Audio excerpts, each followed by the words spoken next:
Welcome back to Questing Beast. I'm Ben. Today we're taking a look at City of Tears. So this is the second edition of an adventure by Zarkov Kowalski. He's recently acquired the rights to some of his older adventures and is republishing them in a revised format on Kickstarter right now. Now, in the interest of full disclosure, this is a sponsored review by Zarkov, the creator, who asked me to take a look at it so people could see what is inside the book before they kickstart it.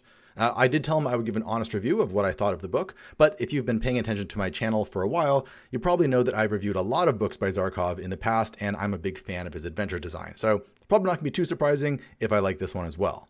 All right, let's take a look and see what we get inside the PDF version, at least, of City of Tears. Now, this adventure is designed for Zarkov's homebrew system, which is Neoclassical Geek Revival. I actually did a review of the most recent edition of that previously on my channel, and it is designed for an old schoolish audience in terms of it being about tactics and about strategy, about planning and thinking things through carefully before you make moves. You're not super heroic, though there is a lot of customization available for Neoclassical Geek Revival in a way that's often not the case for old school games in general. There's a very simple way that you can multi-class things together, and there's a lot of gamification, I suppose, of a lot of systems that are often kind of hand-waved. For example, tracking light is much more meticulous, as well as tracking things like stealth and survival. So you can actually have these sort of stealth competitions of sneaking around a dungeon and having things trying to track you, which is going to be a big part of this particular adventure. As usual, links are down in the description right below if you want to go check this out on Kickstarter for yourself. Now, the overall plan for this adventure is that it is a mega dungeon. It's about 3 levels deep, and it is set inside the City of Tears. Now, the City of Tears is really just more of a backdrop for this mega dungeon. The general setup is that you're in this vast, endless desert. And inside the desert, there is this salty sea, this long, narrow sea that different civilizations use to transport goods across this desert. And there's this one city, the City of Tears, that has been there for a long time and has gone through many different phases of being captured and recaptured by different civilizations over the course of thousands of years. So there's a very deep history there. It's in a roughly Egypt-like place, so if you have any kind of Egyptian-type civilization, you can slot it in there pretty easily. Or even if you're running a historical campaign, it would work pretty well in a slightly mythologized version of ancient Egypt. This city has been abandoned a long time ago, and it has been pretty well stripped clean by the vultures and the people that have come to this city looking for treasure.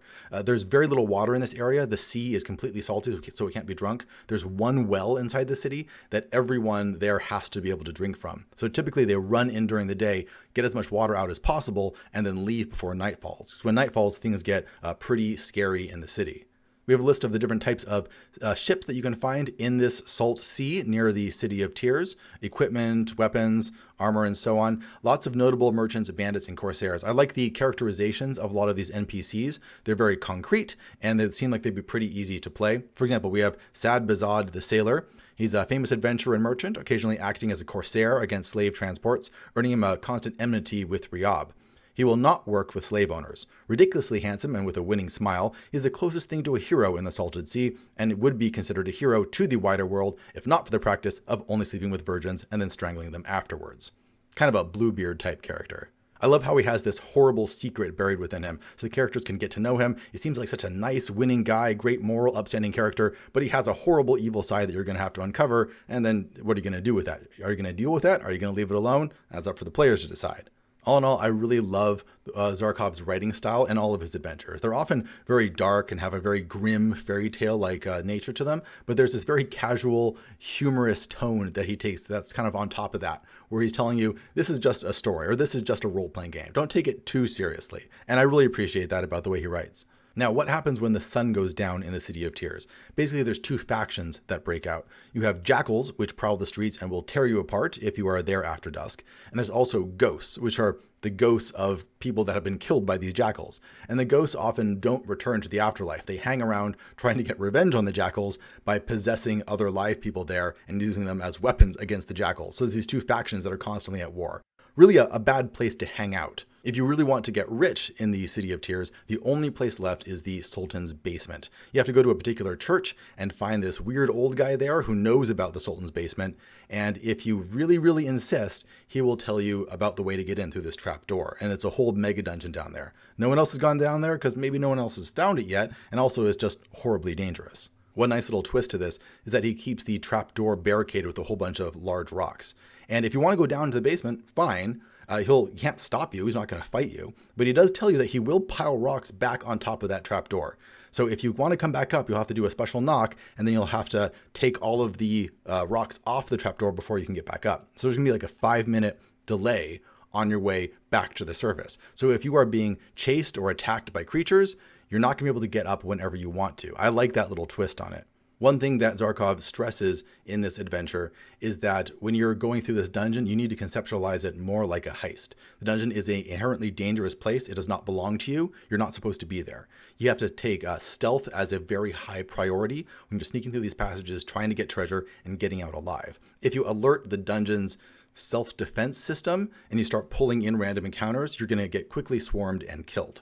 One nice change from typical D&D is that when you roll a random encounter, it doesn't just randomly appear wherever you happen to be. Instead, it's done in a much more realistic way, although possibly taking a little bit more tracking. Basically, if you roll a random encounter, the investigating party, whatever monster that happens to be, moves from their lair, and it's all listed on this map here where that lair is, to where the encounter was rolled. And the players might not be there anymore. And then from that point, the monsters or whoever they are start tracking the player in real time using a stealth conflict, which is a rule system from Neoclassical Geek Revival. There's also a limited number of each type of creature in the dungeon, so if you manage to somehow kill all of them, then no more of those people will show up. So it's a more realistic, more concrete way of running these sorts of random encounters. They don't just randomly appearing, they're actually tracking you, and you can try and deal with that if you can sense them coming. I like the map design. It's all done by Dyson Logos, of course, and it's very clear and easy to read, although I think some of the letters for the different rooms could be a little bit larger. The rooms are all lettered instead of numbers, which is not a big deal, but eventually you do run out of letters and you start using double letters. Maybe numbers would be easier, but it's not a big deal.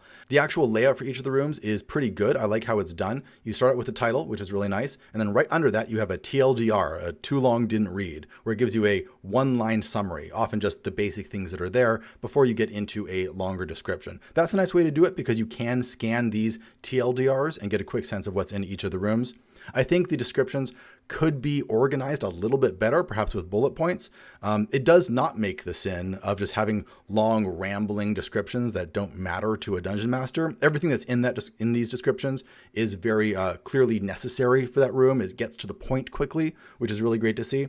But sometimes some of the rooms do have 4 or 5 important things in there, and they're all in one paragraph. So I think breaking them into bullet points would make things a little bit easier to quickly scan and find the most important stuff. But it's really not too bad, and a lot of the descriptions are a lot of fun to read. In terms of the overall tone of this adventure, I would say it's probably a couple steps above vanilla. Vanilla being something like Barrow Maze, where it's very dry, the room descriptions are very plain. It isn't quite like that. There is a bit more spice to each of the rooms. There's usually something interesting in there. Occasionally you find an interesting trap or a trick or a situation that you need to deal with. But there are, occasional empty rooms. You just have rooms that are just a destroyed barracks with your typical stuff in there. So there's plenty of rooms that you can just move through without having to worry if it's going to kill you. But there's enough strange stuff in there that you're going to also have to be careful and stop and think about how you're going to deal with different situations. A lot of the problems that you face in the dungeon are very physics-based, which I like a lot. I like traps and situations that are based on actual physics, so players can examine it carefully and then predict what's going to happen if they poke and prod at the wrong place. For example, we have this secret room right here where you have a pentagram, and then there are stairs going up to the surface. So it's a nice secret exit to the dungeon. Oh, great, we can get back up to the City of Tears, another exit, that's great. But if there is a big stone slab blocking the way out, and if you start pulling it away, sand starts dripping through. You pull the whole stone slab out, tons of sand comes through, and disturbs this pentagram, basically, that's on the floor, which can cause a demon to get summoned. But all of this is right there in the open. The pentagram is right there on the floor. I would put little traces of sand around the stone slab just to give an indication of what's going to happen, and then the players really just have to make their own decisions. That's great.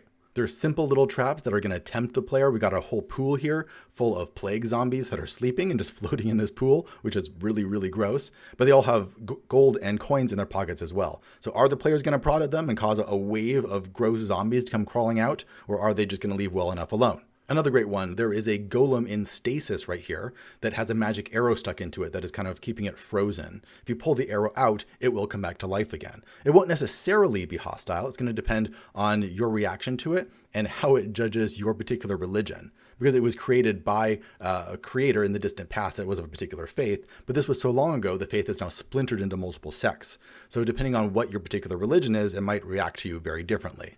We got rooms like the Cyclopean Kitchen, Cyclopean Pantry, the Room of Fire, the title of which is just, it's on fire, yo. If the whole room's on fire. Can you deal with that? Probably can't turn it off. It's pretty magically on fire, but you could maybe shove monsters into it, and then they'd be on fire. It's a little trap that you can use against your enemies. That's always great. There's a prison for genies. There's a room that literally has explosive barrels in it. They're just amphoras full of Greek fire, which is great, because giving that to players, you know they're going to cause absolute havoc with that, which is what I like. Some rooms are going to create interesting situations just because of their very shape. For example, we have a step well, which is kind of like an inverted pyramid with steps going down towards a point at the bottom that's filled with water. And there is a lot of treasure down there at the bottom. But if you are in combat with monsters, or if monsters find you here, fighting up and down these steps inside this inverted pyramid is going to create a really interesting combat situation all on its own. I really like this room. It's just called the Obvious Trap. A trail of a dozen evenly spaced silver pieces leads from the door towards a small chest in the middle of the room. The chest is under a slab of stone leaning on a broken ionic pillar. The base of the pillar is wrapped in an iron chain that leads to the corner of the room where a dim-witted but patient djinn waits invisible to yank the chain and squish someone underneath a half-ton slab of rock. The chest is empty. So good, because it's an obvious trap. There's clearly something here set up to kill the players. So you just present it with them, and maybe this leads to them to get an easy kill where they can feel really good about defeating something that's trying to kill them, or maybe they're just really dumb and they get squished, and it is all their fault and they have no one to blame but themselves. There's a room with a mysterious ice slab that has a massive 6-foot cube of dry ice. That's a great item for players to possibly drag around the dungeon, causing problems for everyone. There's an unbreakable sword in the falling ceiling. This is a classic trap. I think I've seen something like this in Grimtooth's traps, where you basically have a sword. The sword is completely unbreakable, and it is holding up a low ceiling that is trying to come down and crush whoever's in there. So you can crawl right past this sword if you want, and you'll be fine. Or if you pull it out, then you're going to be doomed. So the whole trick here is figuring out that the sword is unbreakable, and then figuring out a way to get the sword out without you getting crushed, or without the sword getting stuck underneath this giant slab. It's a great little physics problem for players to puzzle themselves with. The next layer down is the Imperial Sewers. I like how each of these levels has a little section at the beginning that gives a general description of what everything in this level looks like. It just saves a lot of writing that you would put on each individual room. You just know how tall the walls are, you know what the construction looks like, you know what the doors look like, all that good stuff. Some of the encounters on this table include things like a strong wind to blow out all your torches. You got hippos, giant scorpions, ghoul monks, skeletal legionnaires, sewer crocodiles, lots of fun things. We have things like a wizard's room where you can find a book full of weird wizard spells, always great for a magic user. There's also an invisible ghost of the wizard haunting this room, and he's gonna try and possess people and have them probably turn against each other, which is always a fun time. Another simple little physics problem here. You have a room that is empty except for a large bronze sculpture of a muscular man holding a spear in one hand and holding a key ring in the other. The key ring is a real metal ring with a large skeleton key on it, but it's literally welded into this statue's hand. So it becomes a simple problem. How are you going to get this solid metal key out of a solid metal statue's hand? Do you have the right tools for doing that? Or do you have some other creative solution? There's one room that has rubble strewn about and is dominated by a lone support column that's listing at a 10-degree angle. If it's knocked over, the room will collapse and a hole open up to room Y on the first floor. That's really nice because now we have even more vertical movement possible between the different levels. You don't just have to take the stairs, you can also go through the ceilings of some rooms. Here's a particularly evil trap. If you are daring enough to swim underwater through a secret passage, you can find a secret room in the sewers. And it is absolutely packed with gold coins. However, there are two treasures, bronze bracers adorned with emeralds and rubies on top of a slab of stone. And if you take them off without replacing them with something of equal value, just like in Indiana Jones, then it will release chemicals into the water that turns all the water into acid, frying you or boiling you alive and making it impossible for you to get back again. And a weird Egyptian or Greek-themed tomb would not be complete without a labyrinth in the deepest levels of the basement that you can possibly get through if you play your cards right in the sewer. And this, of course, has a sphinx with a riddle that you can try and answer, as well as you can try and deal with her husband, the manticore. This labyrinth could work as a really great entrance point to an even deeper level of the labyrinth if you have something like that in mind you want to just slot in here, or you can just omit it entirely and just have a straight-up sphinx encounter. There's also a complex cave system that you can occasionally enter if you find the right entrance in the different levels of the dungeon. And what that does is it takes you to this kind of little mini game where you randomly roll as you are exploring these caves, trying to find the surface again. And there's a lot of different encounters that you can find in here. And if you go through enough of them, then you'll probably eventually find the cave mouth and get back to the waking world. We do have a bestiary next, going through all the different monsters that you can find in the adventure, many of which you can interact with and talk to. All of their stats are done for Neoclassical Geek Revival, the system that Zarkov uses, although I'm pretty sure there's got to be a conversion guide out there for changing this into standard D&D type stats. There's also a fleshed out list of all the many magical items that you can find in the dungeon, including 4 powerful named gems, which are called Truthfulness, Honesty, Veracity, and Candor. There's 30 cursed pieces of silver, which is a very classic type of cursed treasure. A Sultan's Crown, Sultan's Chalice, a Meteoric Iron Axe, a Ghost Wizard's Ring, the Book of the Dead. If you want to kind of tie it into the Mummy, you can get that too. And lots of different spells that you can pick up from different spell books that you can discover in the dungeon, from NPCs or just from digging around through wizards' rooms. For example, we have this spell, the Grand Idol of Baal.